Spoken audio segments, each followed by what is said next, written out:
Thank you all for joining us. I'm Talia Goldberg. I'm a partner at Bessemer based in our San Francisco office.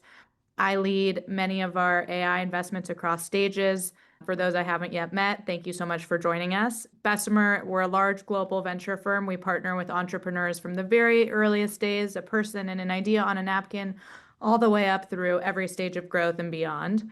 We're proud to work with companies like Anthropic, Fall, Perplexity, Bridge, Canva, Shopify, ClickHouse, and folks that are building the forefront of this major technological and economic transformation.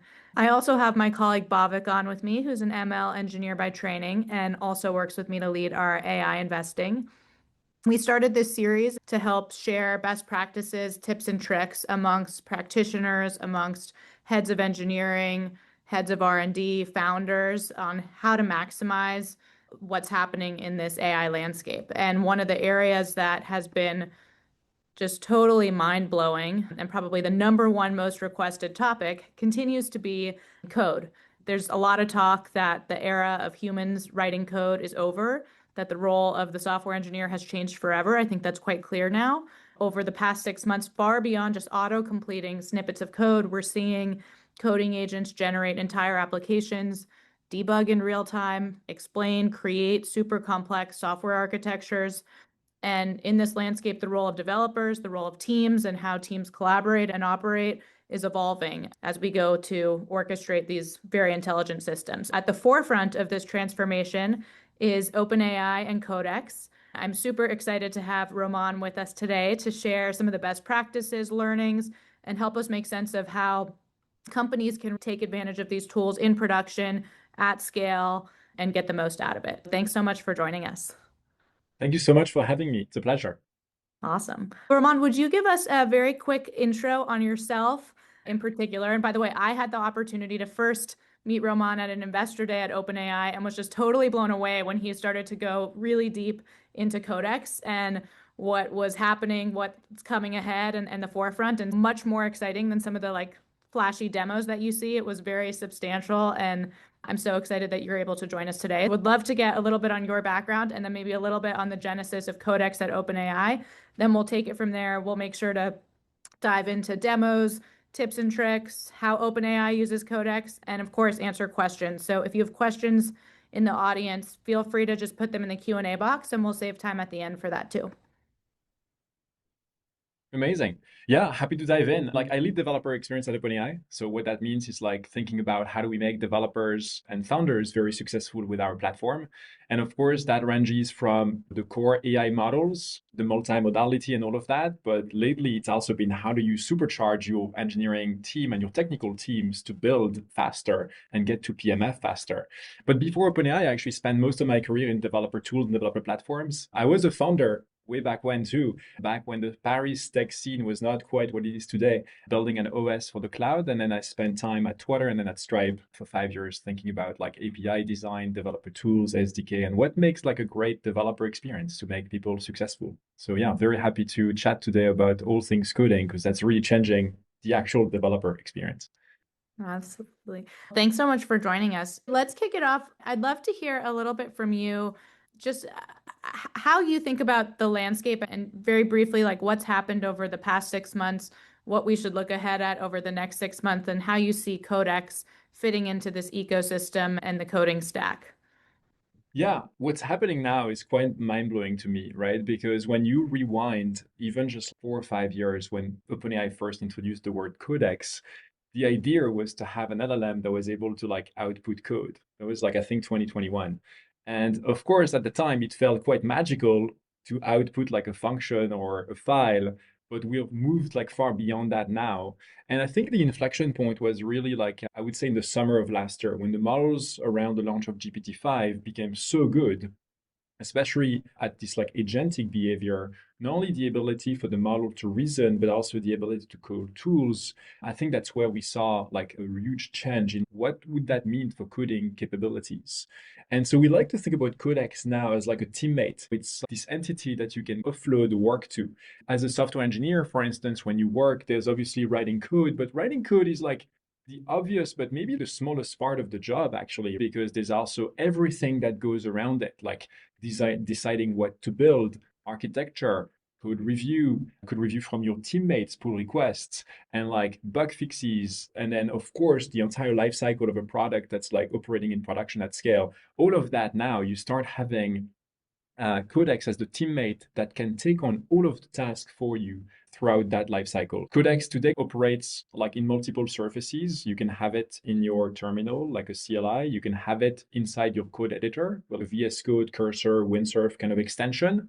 And you can also have it in the cloud where you can offload things to it so that, for instance, it can pick up tasks from your Slack conversation, from your linear task, from different tools you're using. And so we try to think about Codex as this teammate that you can reach to from wherever you work. I love that. Yeah, the change that we've seen as well in our portfolio and with some of the teams that have really embraced the agentic process and started to completely rethink how their teams are even structured and the type of work that they're doing. It's been pretty mind-blowing. And it's a big shift. It's not easy to do overnight. And that's actually one of the things that we'll chat a little bit about, especially for organizations that have pretty set ways of working and workflows and systems. Suddenly you're introducing new people, new team members into your flow. And that brings me to what I'd love to spend a little bit of time on, which is tactically, as you've seen this shift happen, and for you personally, and then maybe broader the organization at OpenAI, there are both these different interfaces, there are different ways of using coding agents and coding tools. I want to ask a few specific questions, but before that, do you mind just walking us through what is your stack and what does that look like across the broader OpenAI Eng team generally in terms of what tools, where you're using Codex or other coding agents, and what the setups have evolved to? I mean, the OpenAI stack has a range of languages, frameworks, services, because it's obviously very wide from like research to applied AI and so on. But like you can think about a mix of a lot of Python, a lot of React, a lot of TypeScript, lots of Rust in some parts.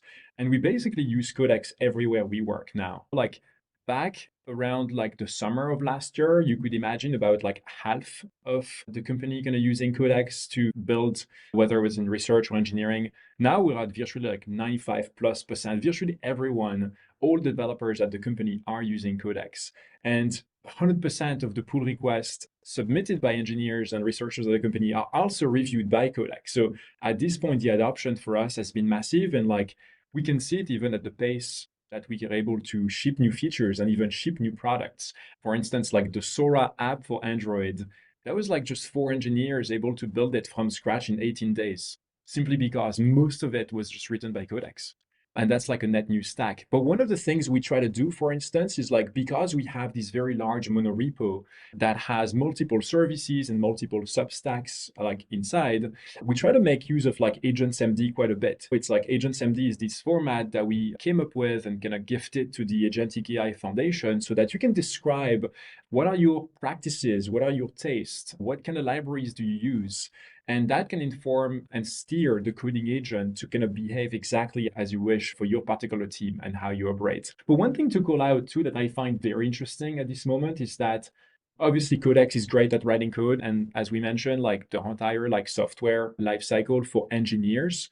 But we've also seen now Codex being adopted a lot wider, like at the company beyond like the software engineers. Like for instance, we have our designers, for instance, on the Codex app, or instead of just designing everything in Figma like they would typically do, they use Codex to prototype some versions of the IDE extension and the CLI. So they have this like mini CLI and mini IDE extension completely built by Codex that they can iterate on, and they have a feel for how the product behaves.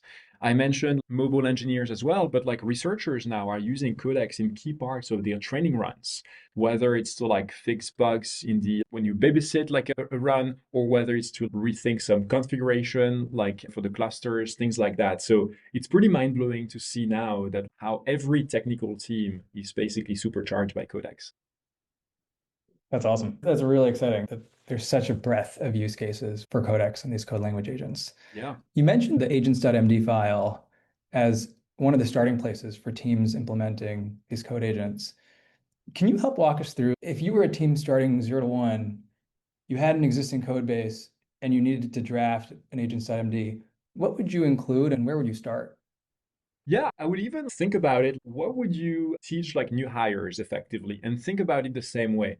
There's not, there's no overhead to think about in terms of how to write it and how to draft it, but like everything that you care about in terms of how you commit, how you create your PRs, how you format and style the code base, how you slice and dice things into components, that can be described in Agents MD. And in fact, one thing I recommend people who are just getting started with a coding agent like Codex, it's as a first task for Codex, just ask Codex to explore the entire code base that you have and start to build understanding of everything. As its first output, just ask it to write its agent empty of what it understood so far about how the code base is structured, where components live, and try to extrapolate the major kind of style guide libraries you depend on. And of course, you can review that and kind of tweak it a little bit, but that should give you a great starting point so that, let's say you ask Codex to implement a net new screen for, let's say, a full stack application where now, thanks to this agent's MD, it's going to use your design system, for instance, if you have one, because that would be part of it. Hey, don't create net new components unless you really have to, because we have all of these components existing, for instance. So this is Right. the idea that like you just don't want to have working code, which is these models are really good at creating working code now, but it's also working code that complies with everything else and kind of makes sense holistically in your code base. So yeah, that could be a very good first task for Codex.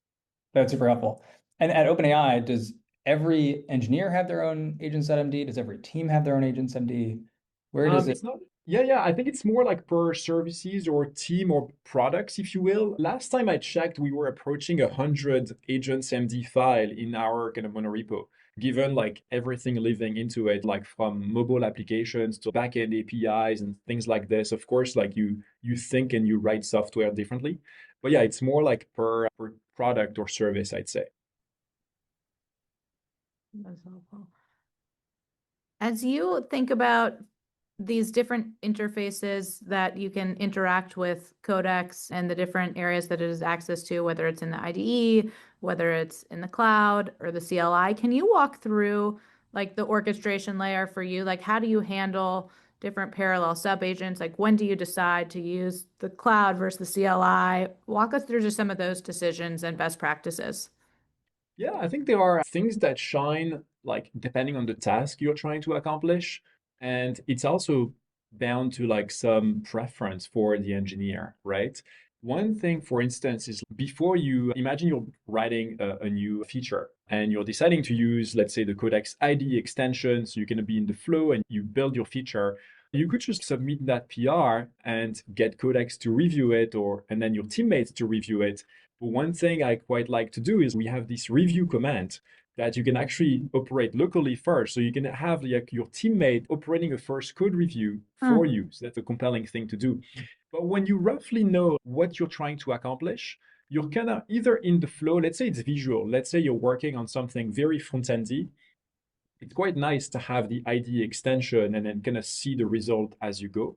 If you're working on things that are way more code or backend oriented, let's say, for instance, hey, I have to like refactor this thing or I have to migrate to a new version of a library, I don't really need to read the code. So I think the CLI can be like a great interface for this because you're going to let the coding agent and the Codex model kind of traverse the code base and then work on that in the background. And I think where something that I find very compelling, but I think most developers have not seen the potential just yet, is it's when you have a nebulous idea. Imagine you want to create like a net new screen for an application, but you don't really have a design set yet. You're gonna have a rough idea of what the layout could be, but you're like in a kind of creative flow. What you can do with Codex in the cloud is basically give the exact same task 4 different times in parallel to different instances of the coding agent. And not only is the coding agent going to work on that task multiple times, it's also going to screenshot its work along the way and screenshot its output. And so what's very nice is that you can use that to kind of create and see and evaluate different directions. And that can be quite compelling. Happy to show you that in a demo in a few minutes if you'd like. But yeah, I think like the workflow kind of depends on what you're working on. I think the key takeaway of what has happened in the past like few weeks, especially since GPT 5.2 and 5.1 Codex Max and all of this, it's like we're really pushing the frontier of these very long horizon tasks. Like we've seen the model now work for multiple hours in a row, if not days. Like we've actually had tasks occasionally, even on my team, like going 25, 26 hours, very complex refactorings. Wow. And you just offload that to a coding agent and you come back to it and everything is perfectly running. And so I think like we have to rethink a little bit as software engineers, like how do we interface with these coding agents? There are times where you want to be creative and you want to be in the flow. And there are times where really the grunt work can be offloaded to this like Codex teammate in the background. And as long as you have confidence that the result is going to be so great, it doesn't really matter if it takes more time, right? You can just check back on that when it's done, so you don't have to be in the flow.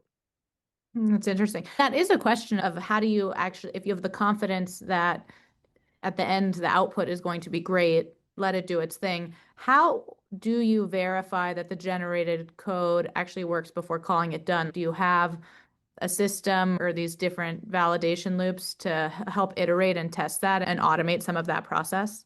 Yeah, it really depends once again on the nature of the task and how you can call it done, for instance, right? For imagine like it's something very backend, it's much more verifiable because like maybe you have a gigantic list of tests and if they all pass, then like the migration is complete, for instance. If it's something very front-endy and design, and if you want everything to be very pixel perfect, you might have to check back in a few more times. But broadly speaking, I think what we were talking earlier about how GPT-5 and this kind of latest generation of models overall in the industry has really pushed the frontier with this agentic coding. And I think the key there, the real unlock was the ability for the model to check its own work. Back even a year ago, you could occasionally have a model that outputs code that doesn't really work on the first go. And you would have to ask, no, actually it doesn't work. Can you check back? But now you don't even need to do that because the model is able to call its own tools to verify the work along the way. So for instance, imagine you're asking a model to, hey, make sure this screen works on mobile and iPad perfectly.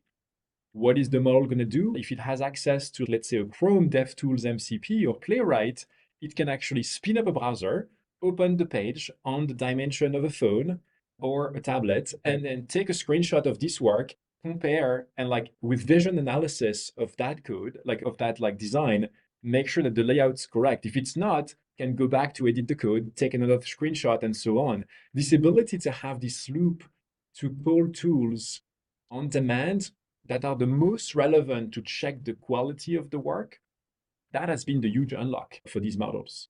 For instance, Super. I love using the That's Chrome great. DevTools MCP or Figma, for instance, if you want to pull things directly from design assets. Instead of just like taking screenshots, you can even have the source directly of the Figma files. Awesome. I definitely want to get into that, and maybe that's something we can look at a little bit in the demo is just some of this tool calling and what MCPs Yeah, you're sure. using or connecting. But while you're on the topic of these tests and validation loops, we've had a few questions come in that I think are very relevant. And so as you, just to push on this a little bit further, do you allow Codex to write tests first and then write code, or how do you even validate the tests in the first place? Yeah, that's a great question. I think it depends a little bit if you're starting from something net new that does not exist just yet, or if you're kind of tasked to migrate something that is already operating today and you want to make sure it still operates the exact same perfect way. I think it depends a little bit like on how the engineer are approaching this. But overall, you can have the confidence that like a model like Codex, like 5.2 Codex, for instance, has like very high competency for reviewing code and testing code. And by the way, like one thing that I've been blown away by, and especially talking to developers and companies that I've used so many different tools in the past year. There are many now great coding tools out there because of that frontier being pushed. I think one thing that has constantly come back for me talking to folks has been like code review. They've been blown away by the ability for Codex to catch bugs that even the most senior engineers had missed. And what I find interesting there is that it's not because the most senior engineers are not capable. They are obviously, but I think what's very unique about letting the code review task handled by Codex is that unlike a senior engineer that can read a diff from his or her coworker, right? It might take what 15, 20 minutes to review a PR and give a few comments there. But you can't really have the time to spend, let's say, 4, 5, 6 hours on the PR and test every scenario and run all of the tests yourself and like maybe flip a few feature flags to see how things behave. But that's where Codex can shine because it has its own container in the cloud. It can spin up like a container, check out your PR, and really run all of the tests, all of the scenarios to find very intricate bugs that you might have missed from just looking at the diff. So, anyways, that was a little bit of a tangent, but I think something that I've learned from a lot of conversations recently with developers who have been blown away by bugs they would otherwise have shipped to production. And by the way, that happened to us at OpenAI as well. We would have shipped bugs without Codex code review by now. So it saved us more than once. And so that can be a good way also to develop taste in how the model handles like the work and how it verifies like either its work or like your own work. That's super helpful and important as just the amount of code volume scales. Like we need to Yeah. just build more leverage into our systems to review code. Yeah. As these tasks become more long running, I imagine there's an increased emphasis for developers to be hyper specific upfront. If you're going to kick off a 2 day long or even 2 hour long code generation task, it's really important that you plan the task that you're going to do up front. Have you seen any really compelling strategies that separate the 10x engineers at OpenAI from the 3x engineers around this planning phase? And maybe it's tests, writing tests up front, maybe it's going into deep planning mode, maybe it's being hyper specific about planning, but anything in that sphere. Yeah, I don't know if I have one pattern specifically to call out. One thing I've observed though is that I think engineers, especially at OpenAI, but also the people using Codex, I've noticed that like the models are becoming so good, especially at these long horizon tasks. You don't have to spend as much time in planning and like upfront, right? Like I think the models can actually tackle very ambiguous tasks for a long time. And now what's also new and I think very exciting as we're pushing the frontier of how long a model can work on a task is also the ability to steer the model along that task, right? We just recently launched this experimentally in Codex last week, but it's the idea. Imagine you're like embarking on a refactoring that might take like many hours. You might think about something like a few hours into it. Oh, by the way, don't forget to make sure this and that work. And you can now add extra instructions along the way without interrupting your agent and continuing the work. That's exactly, by the way, once again, what you would do with a teammate. Imagine I was tasking you or you were tasking me to do something very long. Maybe you'll try to give me everything you can up front, but maybe a few hours in, you'll be like reminded of something you forgot to mention. And I would take in this new information as well. So I think, yeah, not a ton, I would say, of this one pattern is the one thing you should absolutely do. But yeah, I think a little bit of planning up front can help just to make sure the model is going to go the direction you'd like, but with this novel ability now to like also steer it along the way. Very neat. That's super cool. And I think that's just going to continue to transform this sort of paradigm. Yeah. You know, I was just going to say, you mentioned that there were some demos that we prepared. Yeah, I mean, actually, nothing prepared, frankly. But let me like jump in on my demo laptop here, Yeah, and that'd maybe be great. I can show you a few things that we were mentioning. It was not like a demo by any means, like end to end, but maybe some vignettes that you guys can take a look at. So let's see if I can share my entire desktop from here. It's perfect. We love seeing the masters and the creators of the products actually using the products. So yeah, like what you're looking at on the screen, I assume you're seeing it now, is the Codex CLI. So that's the kind of primary interface in the terminal where you can start building with Codex, right? And so for instance, I can say, explain this code base to me, and the model will start making up an understanding of the code base, explore all the files, and start making, some of that like in memory so I can continue the conversation with that context.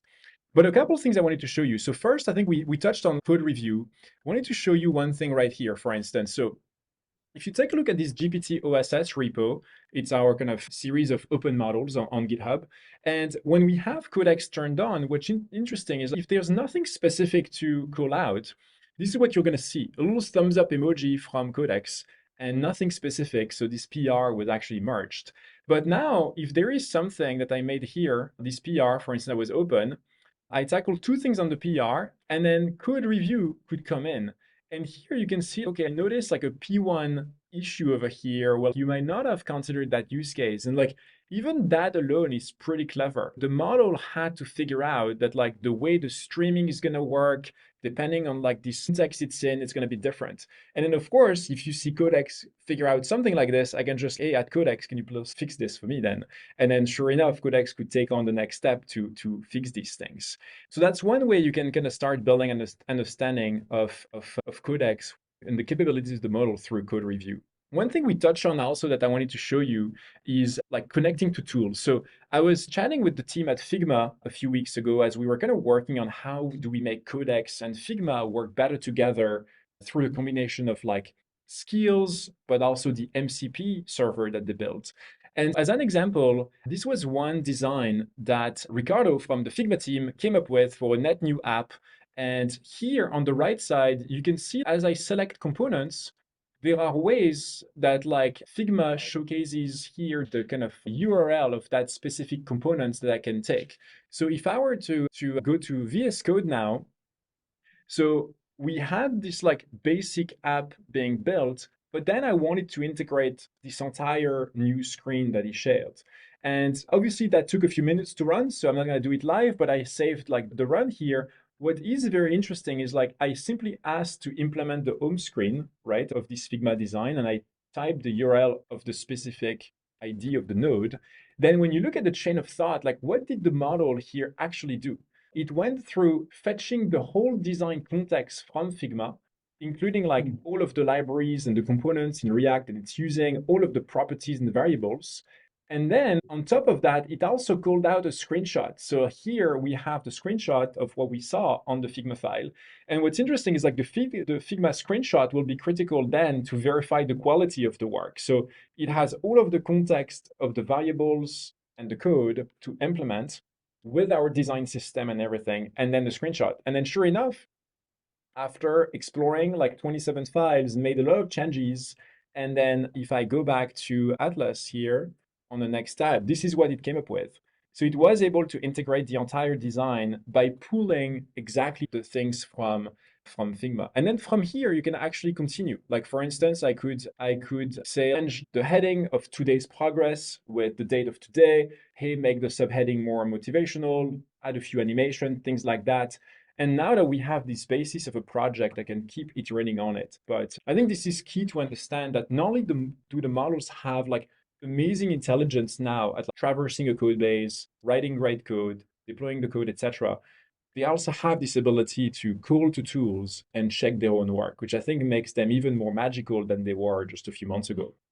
And so I'm sure it's now working on it. And as it speaks, in a few seconds, we should start seeing some changes happening here on this UI. And as like the model is trying to make changes to the code base in real time. I don't know if there's any question on that so far. I'm happy to show another thing as well.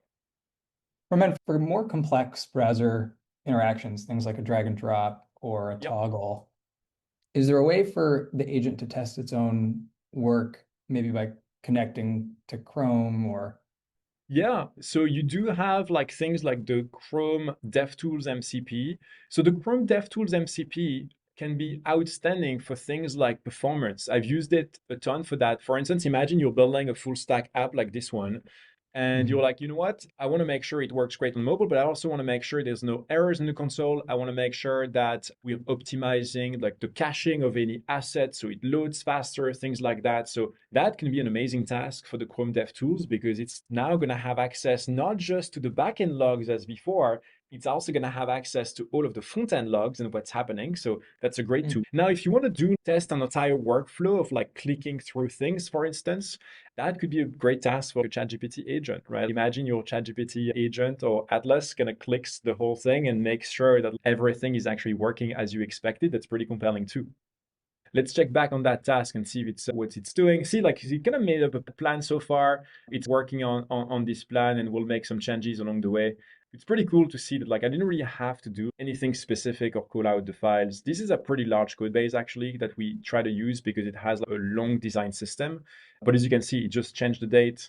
It now made this. Sounds like it's now animating, as I said. So it's traversing the code base and finding all the places to change things. But yeah, I'd say yeah, ChatGPT agent to like click through things from DevTools MCP. I think very underrated, very cool.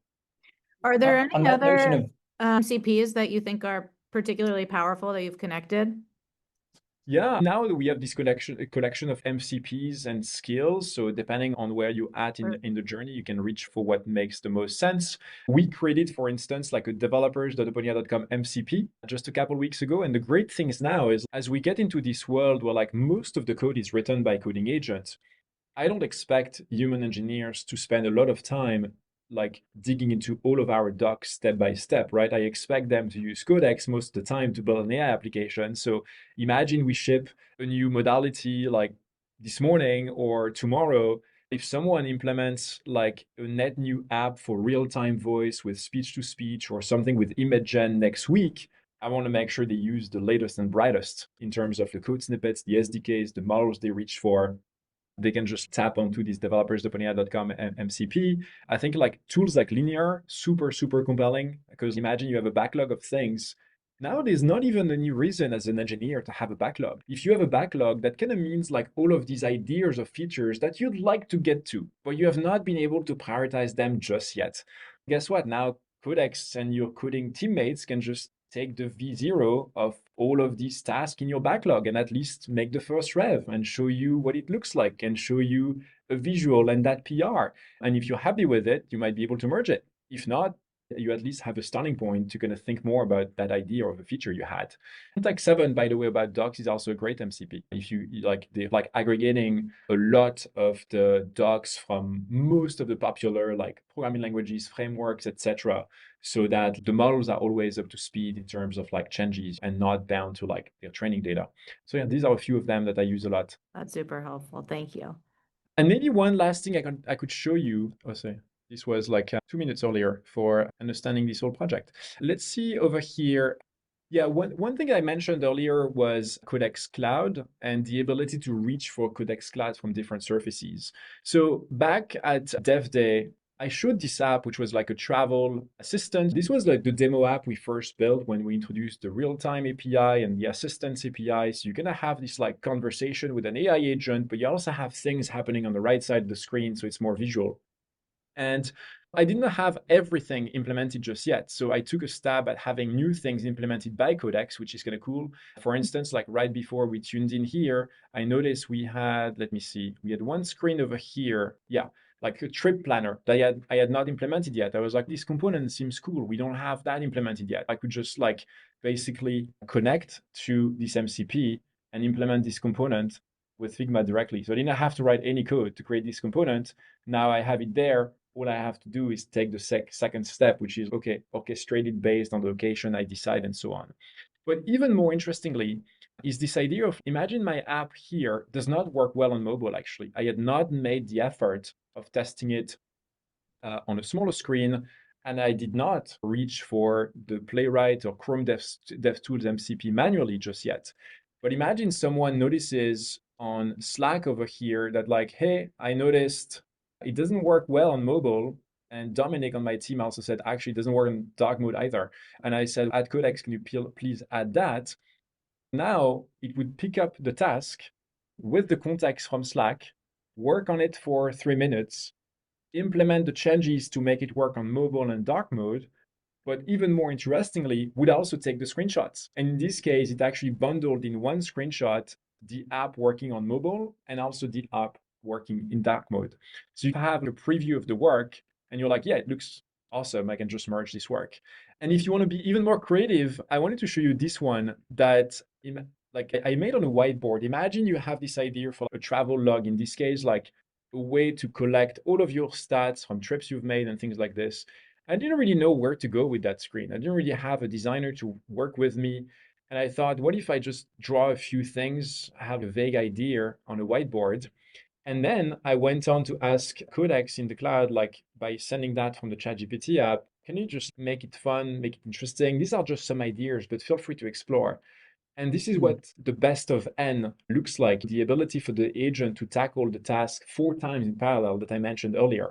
So here you can see this is a preview of the work for the first run after working for 5 minutes. I quite like that one.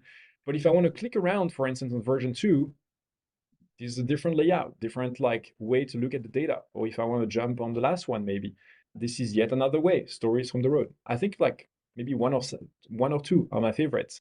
And then I can actually pull this work from Codex in the cloud over to my local IDE and start iterating on that with VS Code. Or if I'm happy with it, I can just merge the PR. So I think seeding a few more ideas in the minds of developers and founders watching us here when they have things that they know absolutely how to do and how to do that, and they can reach for some of the tools. And things like Codex Cloud, Best of N, can let your teammate work on an idea with different approaches, which I find interesting as well. Super cool. What's particularly compelling about this is you can use both the local environment and the cloud environment for Oh, slightly different absolutely. things. Yeah, Um, exactly. And then you can also have this like natural interplay where like you upload things to your agent, whether it's from Slack, from Linear, or in this case, from me taking a photo from the ChatGPT app, and I'm either happy with the result right away, or I can use that as a basis to keep on working. And then if I switch back to the VS Code ID, you can see here that not only do I have like all of the tasks that I sent, I also have the ability to see, oops, like the Zoom window is coming into my picture. I can also see the cloud tasks. So for instance, I can reach for the tasks that I've sent in the cloud and start iterating on them like locally. So you can see this natural interplay between your teammate locally and your teammate in the cloud. For some of the more long-running tasks, the context eventually becomes a constraint. And you maybe need to compact the context, you need to clear it. Have you seen any strategies around context management that differentiate high-performance engineers from medium ones? Yeah, I think so. We have this ability to compact the context inside the conversation. For instance, in the CLI, if you feel like the conversation is approaching the limits of the context of the model, you can surely do that. But most of the time, the models are getting really good at their own context management now. Like for instance, when we touch on like very long horizon tasks, the model will be able to compact its understanding of some parts of the code base until it needs to like reach that again for something very specific.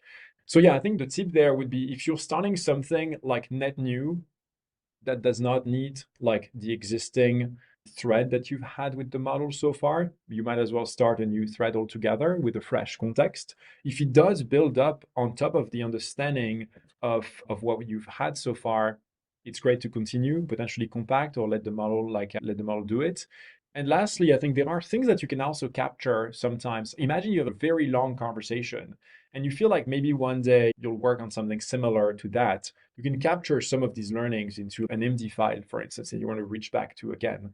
Or you're going to pick up that conversation one more time and fork it in the future. But yeah, the models are getting better and better at these long horizon tasks. And as a result of that, they're also getting a lot better at managing their own context over time. I'm sure you all have seen, for instance, the great work from Cursor that they mentioned last week, where they let GPT 5.2 work for an entire week to build a browser from scratch, like 3 million lines of code written over a week with GPT 5.2. Of course, they had multiple kind of sub-agents, like tackling different parts and facets of that problem.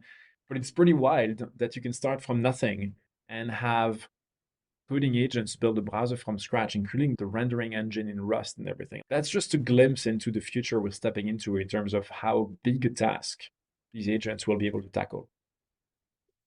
That was one of the most mind-blowing things to have come out in the past couple months in this I ecosystem. agree. We'll share it in the chat for those that haven't seen it, but it's pretty astounding to think about what Codex was capable of. Truly amazing. Roman, one more question, and then I think we'll jump to some of the Q&As.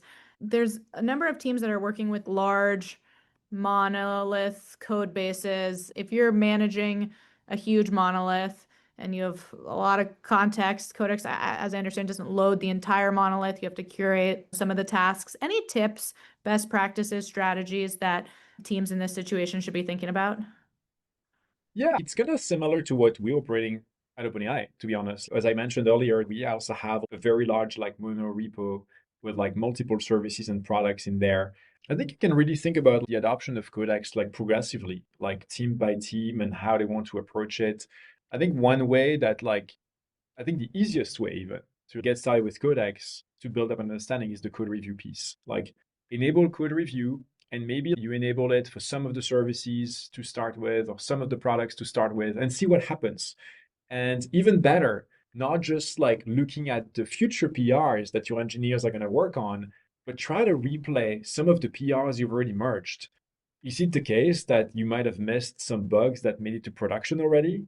Could Codex actually see them, notice them now, and propose a fix so that they're no longer an issue? That can be a good way to get started. But yeah, I think when you're working on a very large like monolith, like you can rely on agents MD quite a bit to help the model navigate. The model can navigate very large code bases. I think you might be able to steer it a little bit in terms of which parts of the monorepo are the most useful and how to operate, what's the interplay between the services. But yeah, I think we see the models work very well now on very large repos. So I'd love to hear actually from anyone that is like onboarding with Codex on very large code bases. That's something we care a ton about, and we'd love to hear how it goes. Yeah, we'll definitely follow up with you with some folks in that regard as well. Bhavik, do you have one more question? And then should we jump to hearing a little bit about just where things are headed next 6 to 12 months and the Q&A? That sounds good. Yeah, for listeners that are thinking about whether to use Claude Code or Cursor or Codex, how should they think about choosing between these tools when one might be better than another for a specific task? Yeah, it's a great question. Also depends a little bit on personal preference, but obviously these tools are all great. Like collectively as an industry, it's amazing the progress that has been made in the past like few months alone. I think like where Codex really shines, and especially like our Codex models from like GPT-5.1 Codex, 5.2 Codex, and so on, is really like on these long horizon tasks, like the ability for the model to be like unstoppable, steerable, but relentless in terms of getting to the finish line, getting to the thing actually done and working perfectly. I think that's like the biggest differentiator, I would say, of Codex, these long, complex tasks. The same thing that Cursor has built, for instance, with 5.2. That's one. And I think like really changing the way you think about software engineering as like a teammate. If you're only trying to like vibe code, you might prefer to be in the flow with a cursor, for instance, because you might reach for the model you like best, but also have this flow where you're like co-creating with the model. Or you can also do that with our IDE extension, right? Which lives inside VS Code, Cursor, and some others. But if you're really working on very complex tasks, and if you want to have this idea of a teammate, or even better, like multiple teammates to take on some of the work that you have, I think that's where you can reach for something like Codex. It's like really this idea of I have confidence that this is very ambiguous, nebulous, complex, would take me not just hours of work, but days of work. And I have confidence that I can offload that to the very best coding model. That's where you're going to want to reach for Codex to offload these tasks to it.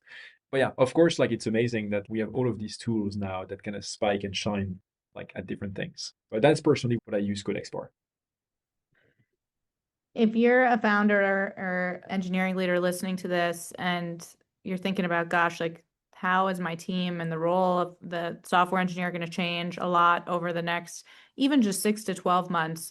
And one of the things we're always cautioning folks is build for the models of 6 months from now, not necessarily the models of today. Things are changing so quickly. You don't want to overfit processes to or products to something that the models will soon be able to solve with ease very shortly. What are the things that you're looking at 6 to 12 months from now that you'd advise this group to keep in mind and to think, gosh, this is just going to get so much better. And maybe this doesn't work as great today. This is like a failure mode, but don't overthink that and don't get too caught up in that because the future's here. Totally. I mean, it's the key question I'd say for founders, right? I think we always obsess about this question. Let's see. I think a few thoughts there. I think one, I think like the tweet from Ryan Dahl, for instance, about software engineering, like just yesterday, I think was outstanding because like one of the very best engineers in the world who invented Node.js, basically saying also that like writing software by hand is like over, right? Like I think we have these models that are pushing the frontier week after week, and we see it even internally at OpenAI that we are so much more productive thanks to like these tools like Codex. Our engineers now merge 70% more PRs each week thanks to Codex, and these are like PRs actually merged, not created and left on the side. So I think there's one. So I think as founders, you should just assume that like speed is the table stakes now. You have to jump on these tools and empower your engineering teams to use them as much as possible. And if writing code is no longer a thing, that's great because there are many parts left. Like when you are a founder, what matters is like your road to product market fit. You want to make sure that you can test your ideas very quickly with your customers, your design partners, and iterate quickly. And I think that's where these like amazing coding models like Codex come in. You can actually like tackle a feature now in a day instead of 2 or 4 weeks. Like a feature that lasts like 3 weeks to build should not be a thing anymore, right? Because you could go so much faster. So what does that mean for founders and for their technical teams when they have this speed? I think it means that like what matters the most as a founder will remain your kind of taste, your critical insights, your obsession about the problem you're trying to solve, your instinct as to what the solution should look like in a world where like the code is actually virtually free to write. And so I think that's one advice I'd say. Assume that like speed is now the table stake for everyone. Just embrace these tools as much as possible and just iterate quickly on your product. And the second set of advice I would say is more like on what like AI features do you bring into your products, right? Like for instance, there are many breakthroughs happening all the time around modalities. Like image generation is getting so good, speech to speech is getting so good. And they're not perfect, obviously, by any means, but you can tell that every 3 or 4 months there's a step change again. And so I think the advice we've always shared with founders in that realm is like don't try to overfit too much for the weaknesses of the models of today and just bet that they're going to be better in the future. Like I was just in Paris, for instance, like a week ago doing some Q&A with founders, and one of them was building something that's like a voice agent for a particular vertical. And they mentioned that yeah, the French voice could be even better. And sure enough, like they should not obsess about this problem. Sure enough, they should keep on building an amazing product just assuming that speech to speech will keep on getting better, like from OpenAI and some other AI labs, right? So I think these are the two things that come to mind, like just empowering your team. And by the way, not just your software engineers at the company, but like everyone at the company should now adopt tools like Codex. Like if you're a data scientist, if you're a designer, like anything that's like has some technical parts in the role can now benefit from a tool like Codex, which I think is very compelling and I think gives you the speed and the momentum to execute. And yeah, keep on assuming the models and modalities are going to get better. And I think as long as you stay focused on the problem you're trying to achieve with that assumption, I think you're going to do great work. Well, Yeah, that's really helpful guidance, just given how quickly things are moving. We got another question in the chat. The question is, you can get pretty far with either skills or an agent MD and some curated MCP tools. When and what do you typically look for when deciding to promote a workflow to become a dedicated agent or sub-agent? That's a good question. I think I'd say it depends a little bit on how you want to use it again in the future and how you could empower your team to use it. One of the things that like we're gonna focus on in the next few weeks on my team is like how can we share more best practices around this exact question? Could we share more skills that we found success with internally so it inspires others to create theirs? Like I have a teammate, for instance, who this weekend was like showing off Codex at some events in Asia and built a skill for Codex that not only did generate like websites, that's the easy part, but also leverage the ability to create the assets for the game or for the website from our image gen modalities. And when you start packaging that up as a skill that you can reuse, it's pretty compelling because then you even abstract away the idea of, oh yeah, I need image assets for this. No, now your image assets are just like taken care of automatically behind the scenes. So yeah, stay tuned for a few more guidance from us. That question we've actually heard it a few times in the past few weeks. Of course, like things are very nascent. We launched support for skills like just a few weeks ago. So yeah, excited to share a few more skills ourselves and some guidance for folks. awesome. All right, should we take one more, Bobak? I think we have maybe we have 1 more minute for one more question. Yeah, that sounds good. We got a question for some of the larger enterprise teams that are trying to project out on a quarterly basis. How many team members or how much effort do they need to go into a specific feature development or a specific feature? Have there been any best practices at OpenAI around effort estimation, estimating how long it'll take or how many engineering hours it'll take for building features now that it's getting much faster?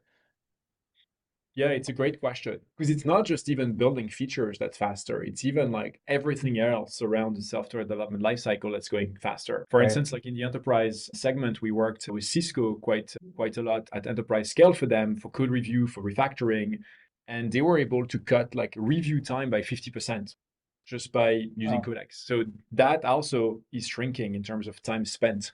It's an interesting exercise. I don't think I have like numbers, but I think the key there would be like try to see how you can empower your teams, or at least a team, to use Codex and see how they perform against the others. Like we've seen that internally at OpenAI. Like as soon as the first engineers started to adopt Codex, like early last year, we could see already a glimpse as to how much more productive they were. And of course, as soon as August arrived, like GPT-5 and beyond, like we've seen that internally, but we've also seen that externally. Like the Codex usage for us, by the way, since August has 20x. Wow. And that's how much more useful it is, not just to us, but also to people outside. Engineers clearly get a lot more 20x. done. 20x since August. By And the way, that's a great stat because that for everyone listening, like you should be tracking towards that too and get the output benefits from this. So that's just a wild yeah, statistic. and like in terms of sheer scale, GPT-5 as Codex has become like the fastest growing model for us. It's like many trillions of tokens a week that's processed. And so that's wow. how we like to think about success for us. It's like how much more value and usefulness do we give to engineers and developers? Like it's not just about, oh, they create things and they don't merge it. No, we want high production quality code that they're very happy with and then end up merging in production so they can move faster. And yeah, it's mostly drawn from our own experiences, but we're trying to spend more time now with companies from all sizes and learn, now that we have a few weeks and even a few months of insight, how much more are they getting done? In the grand scheme of things, we're still very early because these models have become like outstanding maybe 4 months ago. And even then, I feel like 5.2 for us was even like an inflection point on top of what we had done before, given how much more developers are loving it. With that, we are exactly at time, and I know there's a million things that everyone has to get to. So we're gonna wrap up, but we will follow up with some resources that Rahman and his team have shared on how to get the most out of Codex and stay up to speed on everything that's happening. Thank you so much. We are at the forefront of this transformation. You are at the forefront of this and totally reshaping how our industry works, how code is written and understood. It is awesome to get to hear from the experts and to see the actual workflows and ways that it's being used. Thank you again for joining us. Thank you, Absolutely. Roman. Thank you so much for having me today. I hope this was useful for all of the companies in your portfolio and beyond. Excited to hear what people build with Codex. And yeah, thanks again for having me. Likewise. Thanks so much, everyone. Thank you, everyone. Thank you.